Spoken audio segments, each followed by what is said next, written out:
Welcome to First and Goal, where everything is made up and the points don't matter. Get ready for the latest and hottest topics in the SML. Let's get started. Here's your host, Mad Bomber. Welcome to this week's episode of First and Goal. This week we've got Primetime 000, JSmoove, Meets, and Field General. What's going on, guys? Hey, what's up? Going on?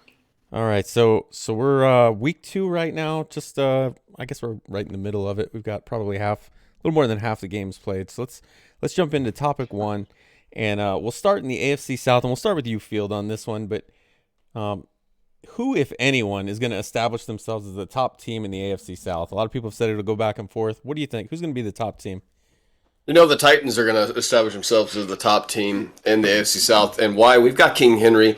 I've been able to put up good points with Tannehill. His arm is pretty lackluster. It's like meets his commentary.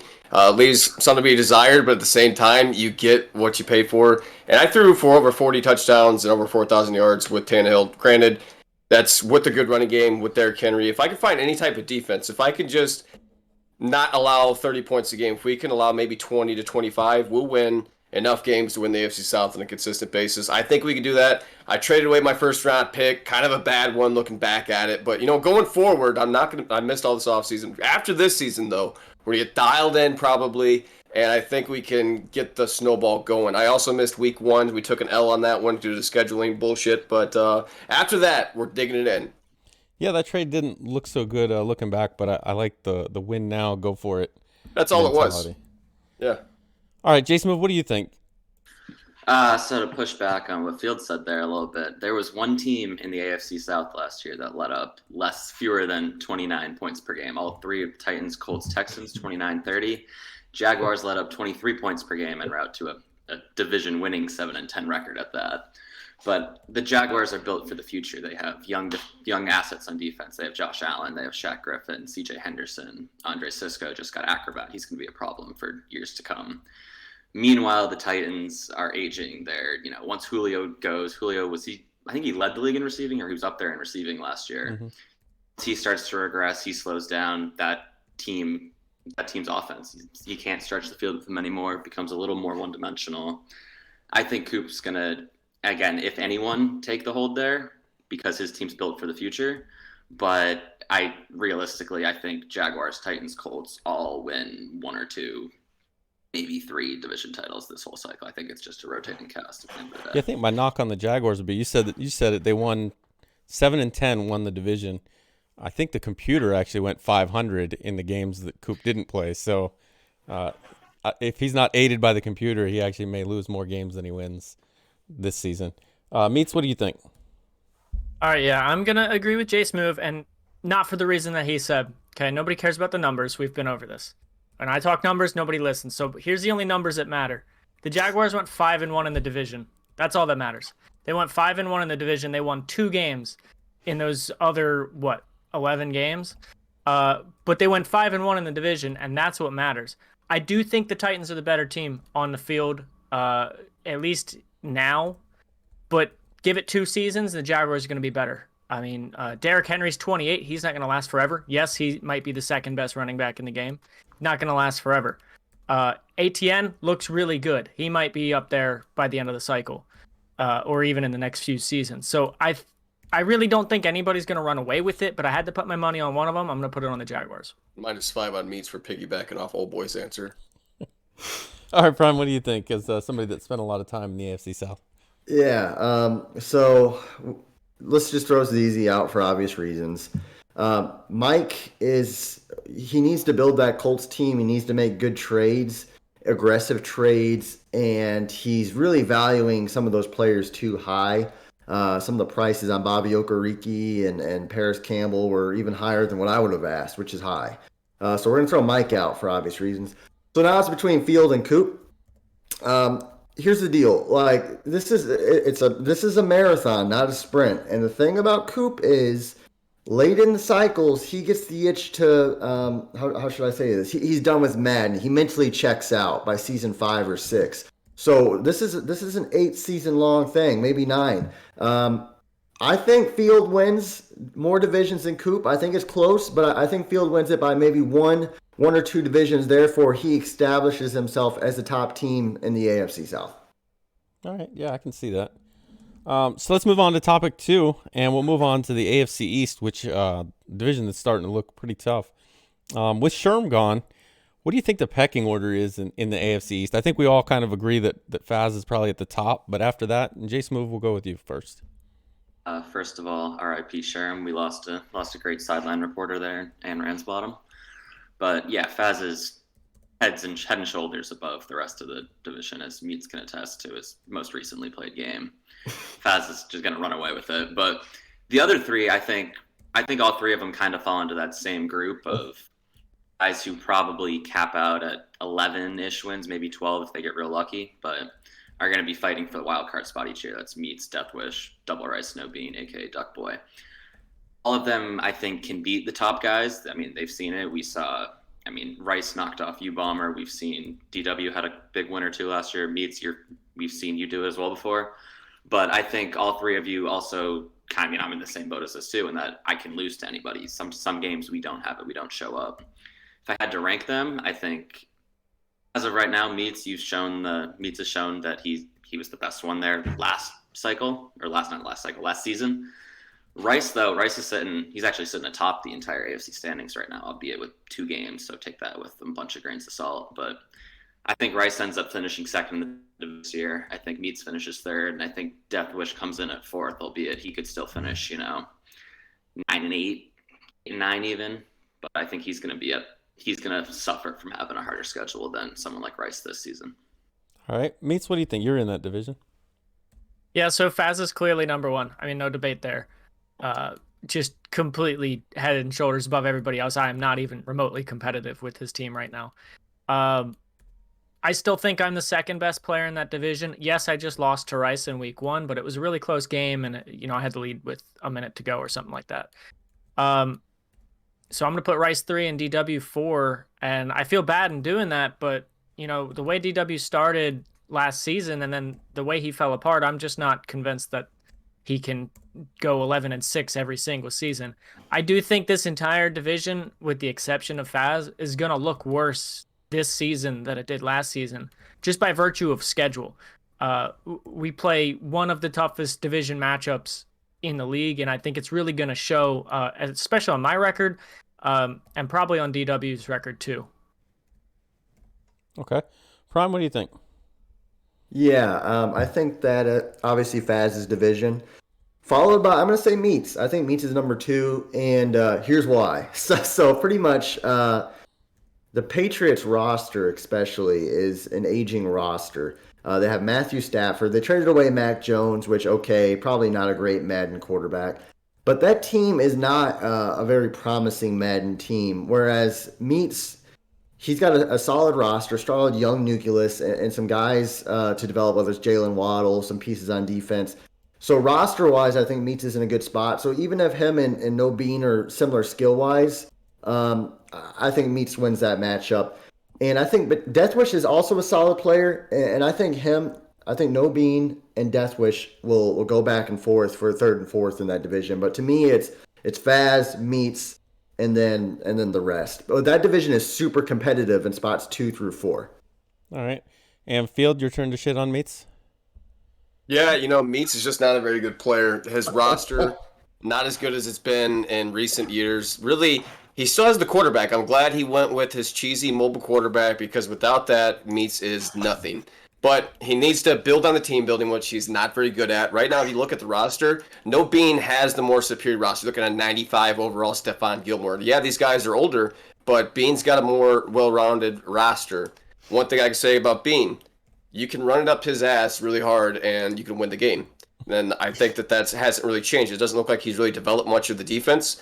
And I think that's going to be kind of telling, because this has been the wide pass game for the last 3 cycles. So if you want to beat a guy like Bean, run against him. Meats is honestly a better skilled guy compared to the two and I'm got a little more Meats bias because I played Meats more than Bean, but right now I have to give the upper hand to Meats. So obviously it's Faz number 1, the stick skill, the roster, all that. You give it to Faz. Number 2 has got to be Meats.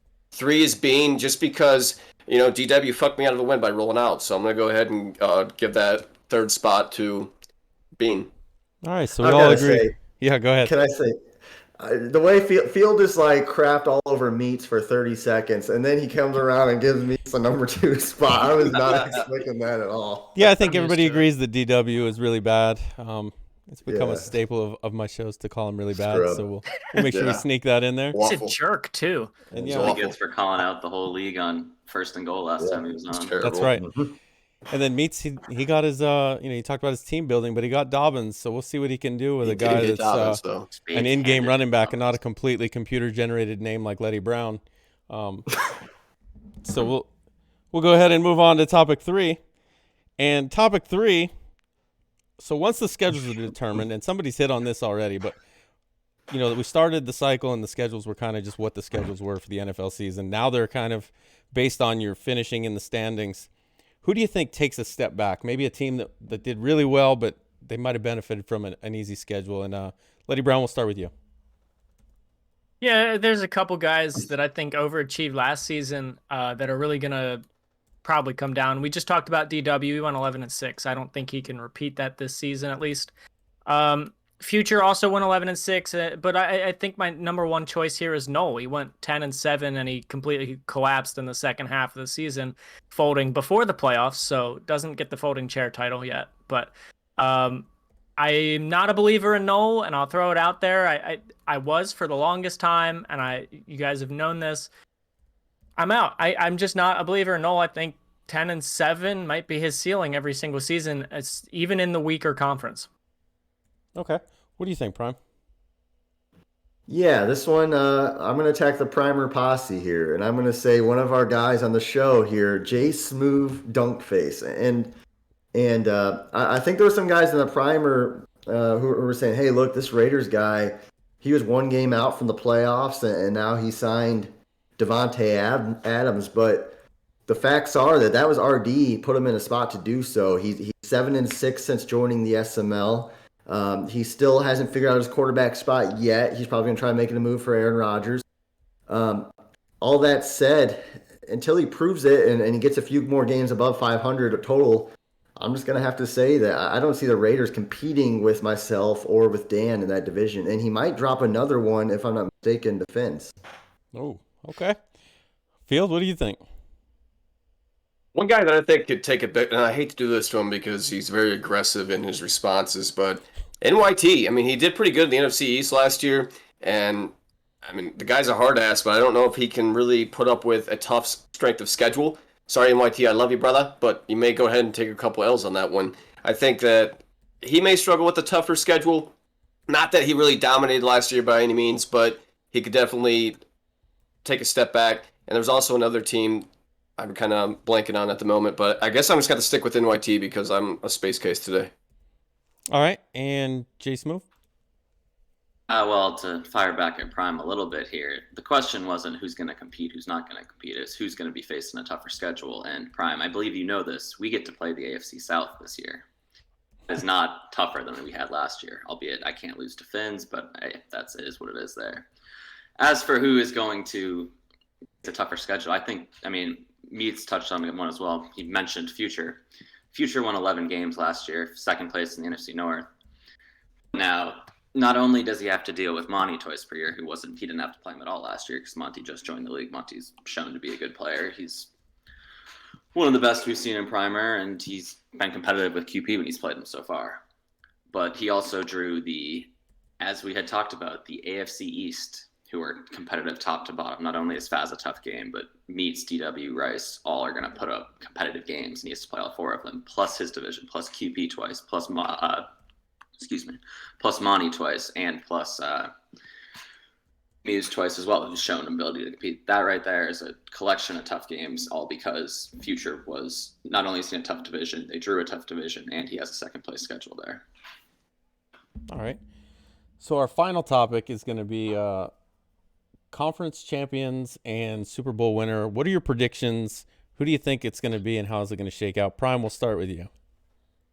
Yeah, I think in the AFC, it's really hard to bet against Faz making the conference championship. I know he's got a history of being flaccid Faz, He did it again this year, being flaccid Faz against Dan, going up by 2 scores. But with Gunslinger, I think that really changes the game. Josh Allen, I know people hate on Nick Chubb, but I think Josh Allen is probably the most overpowered player in Madden now that he's an X Factor with Escape Artist and Gunslinger. So I think he's going to make the conference championship game. You can take your pick. Bomber, it'll be you or me. I think that Dan got hot last year, but I don't think that he's that good. So I'm going to say Faz makes it AFC Super Bowl and I don't think Dump makes it back. He got hot at the right time. I don't see it. I honestly think it's QP's year. The Lions team is only getting better. He's made some good moves in free agency. I think he made a good pick in the draft, if I'm not mistaken. I forget which position he got. But that Lions team is getting better. He's getting more comfortable, and he's got some receivers to throw the ball to, as well as a solid running back. So I think it's Faz against QP, and I think Faz annihilates them. All right. How about you, Field? What do you think? So I kind of disagree with Prime in the fact that he doesn't think that Dump can repeat. I think Dump, the way that he's playing the ball right now, this Madden, it really plays into how poorly defensive coverages are. He's really able to light you up through the air. He's got the mobile meets quarterback. He can move it around. I just like the way that Dump is playing for this particular Madden. He appears to be off a tender. He found himself a really built broad that he's staying with. Good for him. I'm glad he's happy. And as long as he can keep up the consistency, Prime quit laughing, then I think that'll work out for him. I think he's going to be back in the conference.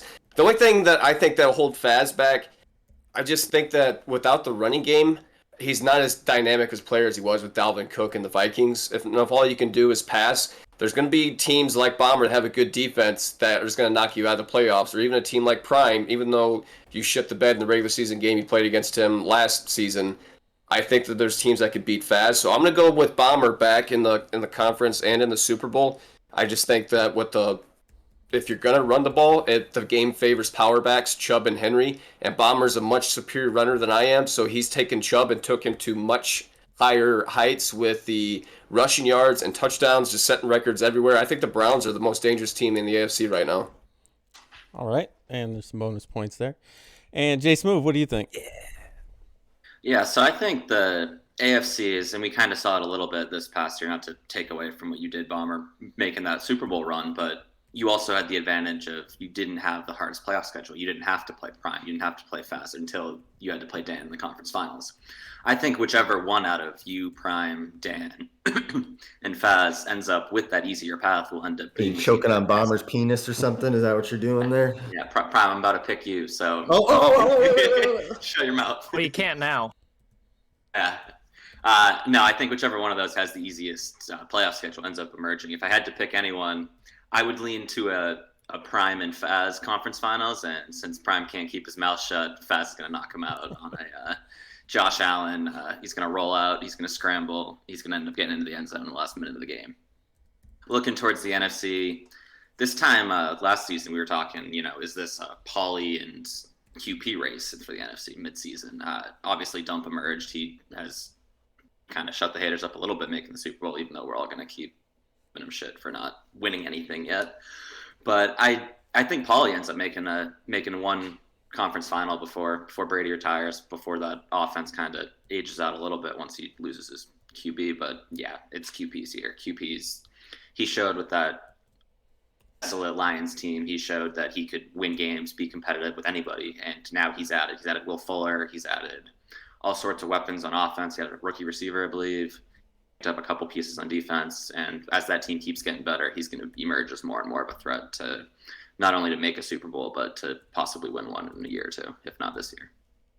All right, yeah, I think Dump's going to have to hurry up and get to the Super Bowl, because if QP can develop that Lions team, it may be over for him. Meets, you'll be the last one. What do you think? Yeah, so, I'm going to go with the obvious decision and put the Bills in the AFC Championship game. They're probably the best team in the league right now, if I had to pick. But if there's anybody that can beat the Bills, it's going to be taking advantage of that defense. And I think the team that can do that the best is the Browns. And I'm not just saying that because you're the host. I'm saying that because you got Nick Chubb and Anthony Schwartz. It's really tough to stop both those guys. in my experience, I don't think Faz has the best defense in the world. He likes to tell me I'm a bad passer, but I've been throwing for 300 yards on him, mostly because I have to, because I'm losing by so much. But so I'm going to put the Browns in the Super Bowl again, and they're going to be going up against the Lions. I don't think Dump has been playing so well. He's 2-0, but he's only won those 2 games against borderline playoff teams by 9 total points, whereas QP is just dominating, and we saw what he did last cycle with that basically base Lions roster plus Justin Herbert. And I think an offseason of that plus Mike Williams and everything else that he added to that team is really going to take the Lions to the next level. And you could flip a coin for that Super Bowl, but just based on the team, I'm going to go with the Browns. All right, well, that'll get you some bonus points, but not enough. So our winner today is going to be Field with 107 points. So, Field, these 30 seconds are all yours. Surprised. Wow. Well, first of all, fuck you, Prime. Niners all day. Bang, bang, bang. Titans gang. But anyway, appreciate everyone that's been keeping up. We've been in quick advances. Seems like we've been in a really good spot from a league standpoint. So keep up the good work. Good luck, and tighten the fuck up. All right, so that's been this week's episode of First and Goal. I'm sure we'll get plenty of comments from Dump after this. He likes to watch our shows and chime in. So thanks for being on, guys. Until next week, this has been First and Goal. Thanks for listening to First and Goal. Be sure to check out Mad Bomber TV on Twitch and YouTube for the latest from the SML. And we'll see you next time on First and Goal.